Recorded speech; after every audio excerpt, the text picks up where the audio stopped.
Captain Sully's legendary Hudson River landing. U.S. Airways Flight 1549.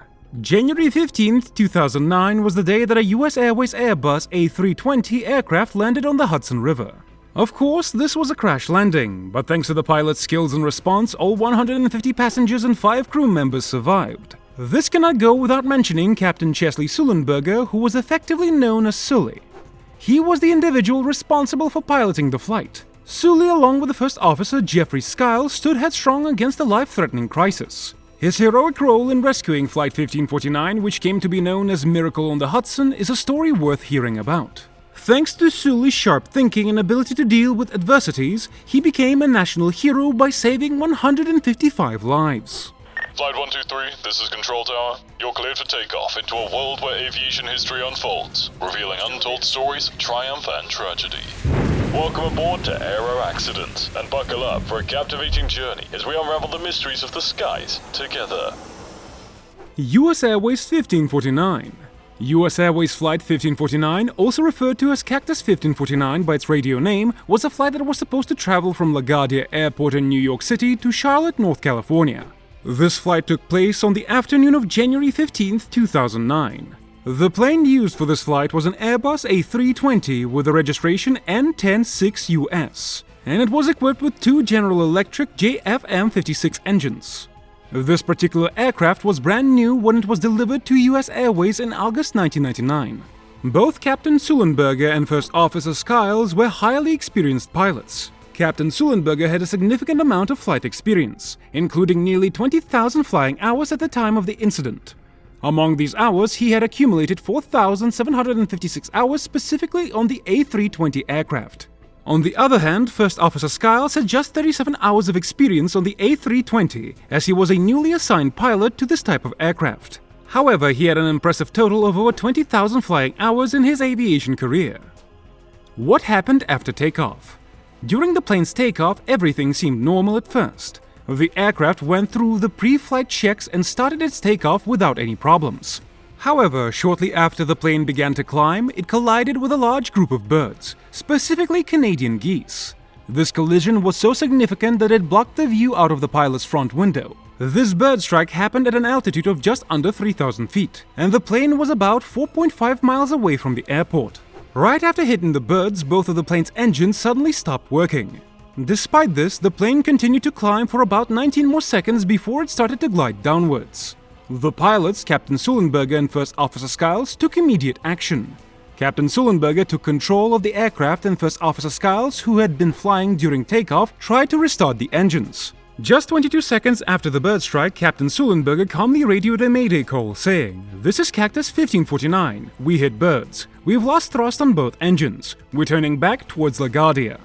Initially, they tried to return to LaGuardia Airport, but soon realized it wasn't possible due to the loss of engine power. They then requested to land at Aero Airport in New Jersey. They were given clearance to approach runway 1 at Aero, but quickly realized that even that was not feasible, and they would end up in the Hudson River. If you want to get a clearer understanding of what happened during this flight and how the pilots handled the situation, you can listen to the air traffic control recording or watch the movie Sully. The radio communication between the air traffic controllers and the pilots was made public as part of the investigation, and it demonstrates the high level of professionalism from both the controllers and the plane crew. The recording includes images from CCTV showing the approach and landing as well. Landing on the Hudson. The plane landed in the Hudson River after flying low over the George Washington Bridge. This type of landing is very dangerous, so it's often called the Miracle on the Hudson because it succeeded against the odds. Normally, planes don't land on water. After landing, the passengers got out of the plane onto the wings and emergency slides. This was tricky because water got inside the plane due to a door being open and some damage from landing. Fortunately, the plane had the right equipment, like life vests and slides that could be used as rafts. Nearby boats quickly came to help.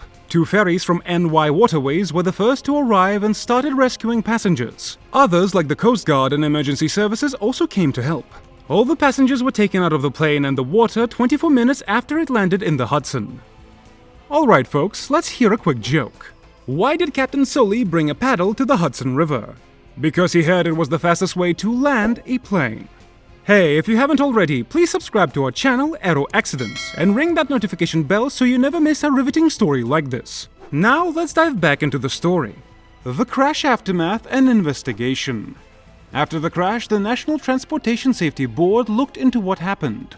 They checked everything about how the plane was flown and how it worked. They also gave some suggestions on how to make things better. They found that the main reason for the crash was that big birds got into the plane's engines, causing both engines to lose power almost completely. Some of the most significant investigations and conclusions from a piloting point of view included the following. They used flight simulators to check the path of the plane. They wanted to see if the pilot could go back to LaGuardia Airport or the Aero Airport. They were interested in how fast the pilot could make this decision. When they tried to make the plane turn to an airport right away, it sometimes worked, but not always if there was a delay. The investigation said that Sullenberger's choice was the right one.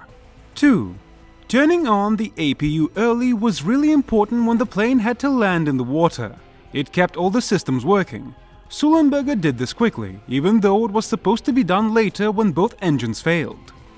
3. They also looked at whether using flaps 2 instead of flaps 3 was better. This made the plane have less drag and helped it stay in the right position when it hit the water. Ultimately, several factors came together to make the ditching successful or miraculous. The factors include the fast and appropriate actions by the pilots, good weather and clear visibility on the day, an aircraft equipped for a water landing, fast reactions from the cabin crew, and the landing close to boats that were able to respond in time. All these factors contributed to the so-called miraculous landing. For an interesting alternative view of the situation from a cabin crew point of view, let's take a look at the performance and effects of the US Airways cabin crew. Safety lessons learned. Like always, after things like this happen, the investigation suggested ways to make things safer. The National Transportation Safety Board report had 34 of these suggestions. 1. Changes in how we test and certify airplane engines to make sure they can handle big birds hitting them at low speeds. They found that 2 big birds got sucked into the engines, causing too much damage to restart them. 2. Working on new technologies for airplanes to reduce the chances of birds hitting them. 3. Make a checklist for when both airplane engines stop working at low altitudes. Beforehand, the checklist was meant for high altitudes, where the pilots had more time. 4. Changing the checklist to remind pilots to turn off a warning system when needed. In the accident, the warning about being close to the ground kept making noise, which distracted the pilots. 5. Make sure that all planes have life vests and that the passengers know how to use them, no matter where the plane is flying. 6. Improve how pilots are trained to handle situations where both airplane engines stop working right after takeoff, and they need to make an emergency landing in the water. What happened to the aircraft after the crash? Usually in a plane crash, the aircraft gets so heavily damaged that it's beyond any use. But this time the plane didn't get too heavily damaged. After they looked into the crash, they tried to sell it, but no one would buy it. Later in June 2011, they gave it to a museum called the Carolinas Aviation Museum. This museum is getting bigger and changing its name to honor Captain Sully. Sully is a person who made flying safer. He had an important job, but he decided to leave it 6 months after the crash. He still cares a lot about safety in flying and talks about important issues. The story of US 1549 landing in the water is one of the most amazing aviation stories. There's a lot more to say about what happened, what the crew did, and the investigation that followed. But I am afraid that we can't get into those details in this video, as this is where we end it today. What an amazing journey we've had exploring Captain Sully's heroic landing. If you enjoyed this flight of storytelling, don't forget to hit the subscribe button to our channel, Aero Accidents, and give us a thumbs up for more captivating tales in the future. And now, before we get to the ending of this episode, here's a question for you all. If you were in Captain Sully's shoes, what would your in-flight announcement have been before the emergency landing? Share your creative and humorous answers in the comment section down below. I'll see you in the next one, and until then, I bid you farewell.